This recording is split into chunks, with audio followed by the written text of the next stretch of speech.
Hey Delaney, I just got done watching your first video. You did a really great job.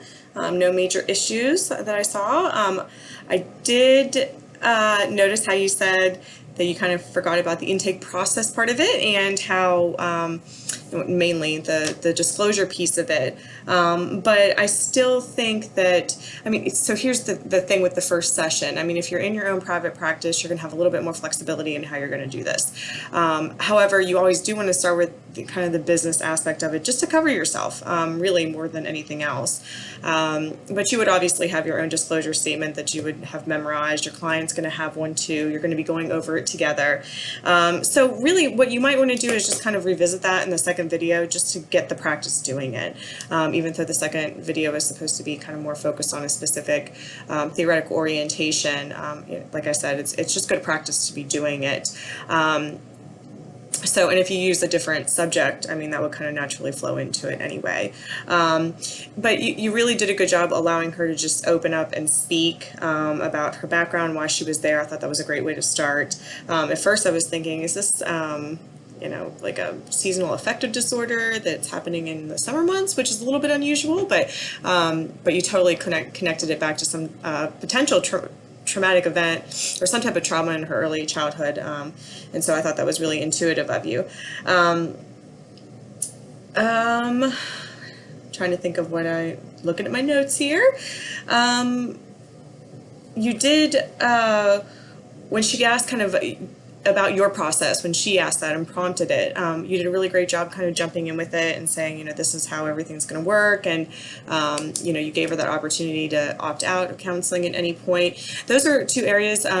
So when you're having that disclosure conversation, when you're having that informed consent conversation, in addition to letting the client know that they obviously don't have to come back and see if they don't want to, let them know that you're there to make a referral. That even if you guys don't form a connection and you don't have that naturally occurring kind of therapeutic relationship, that's fine, it happens. Or if your style of therapy is not what that client is really looking for, that you're there as a good resource to get her or any client where they need to be.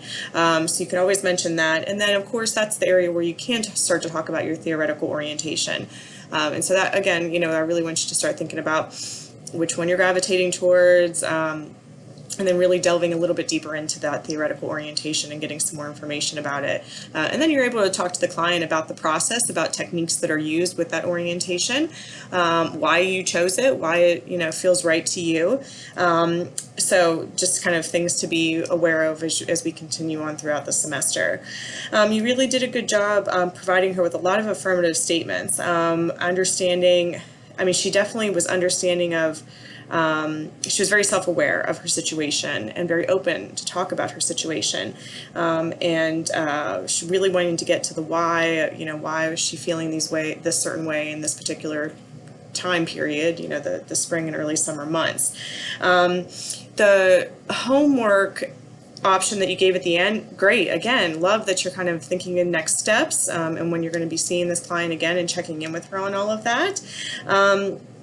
When you start to, again, think about your theoretical orientation, that's going to narrow down what those homework assignments are going to be a bit, right? And so even if you're trying to keep it broad, like you were with her, Mona, I believe is her name,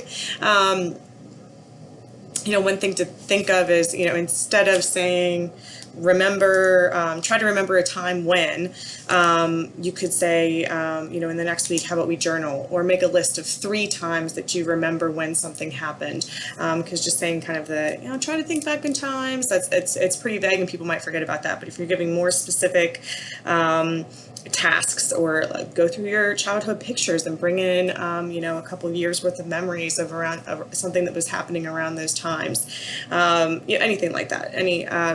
Any homework assignment might also kind of be, like I said, guided by the theoretical orientation that you're gearing towards. So I think that even though you didn't use kind of that standard intake form or format, that by the nature of her telling you about her issues, you found a lot of good information about her family and her history and her background.